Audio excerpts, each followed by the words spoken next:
Hi guys, అందరికీ నమస్కారం. Welcome to Dhareshwari channel. ఈరోజు రాక గురించి అయితే మనం మాట్లాడుకోవాలి. ఎందుకంటే it's one of the finest experiment అనేది చెప్పుకోవచ్చు మన టీఎఫ్ఐలో. మన టీఎఫ్ఐలో ఇట్లాంటి ఎక్స్పెరిమెంట్స్ చేయాలంటే ఒకటి ప్రభాస్ రాజు గారు అండ్ ఇంకోటి అల్లు అర్జున్ గారు. వీళ్ళు తప్ప ఇంకెవరు చేయరు, అంత ధైర్యం కూడా చేయరు. ఎందుకంటే అట్లాంటి గట్స్ కూడా ఎవరికి లేవు అనమాట.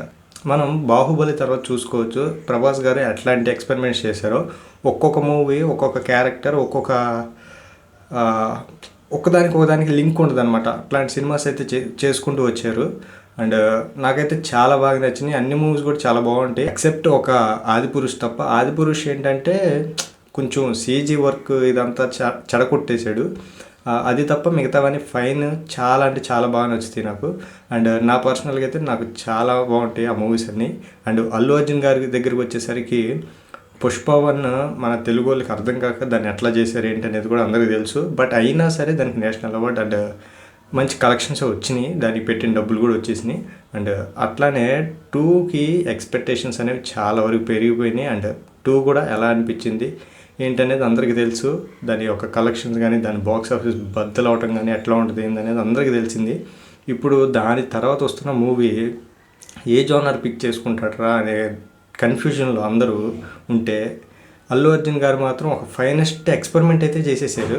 సో ఒక వుల్ఫ్ క్యారెక్టర్ టైప్లో ఉంటుంది అనమాట. మరి ఎంతవరకు ఏంటి అనేది మన తెలుగు ఆడియన్స్కి అర్థమవుతుందేమో తెలియదు, కానీ ఇట్స్ ఫైనెస్ట్ ఎక్స్పెరిమెంట్ అనమాట.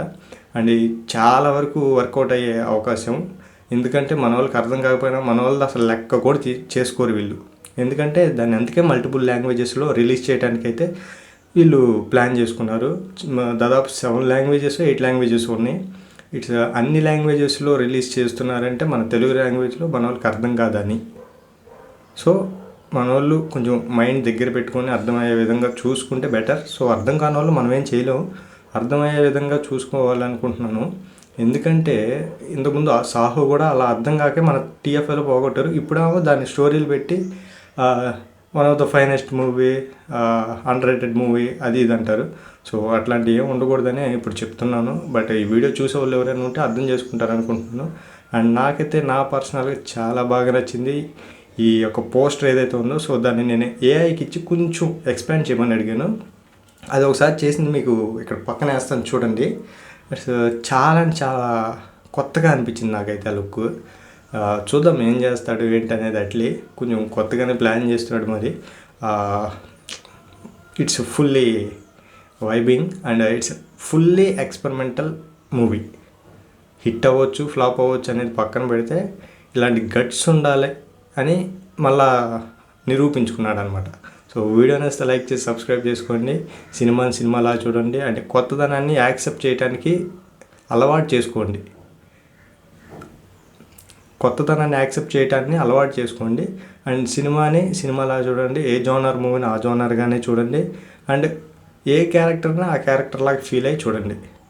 ఒక లవర్ క్యారెక్టర్ని మీరు మంచి మాస్గా ఎక్స్పాండ్ చేసుకొని చూడాలంటే చూడలేరు కదా. అందుకే రాధేశ్యామ్ని కూడా పోగొట్టారు మీరు. సో అవన్నీ కామనే మన తెలుగు వాళ్ళకి. ఇక చెప్పేదేం లేదు, కొంచెం మంచిగా మైండ్ దగ్గర పెట్టుకొని చూడండి. వీడియో నచ్చితే లైక్ చేసి సబ్స్క్రైబ్ చేసుకోండి. Thanks for watching. Bye bye.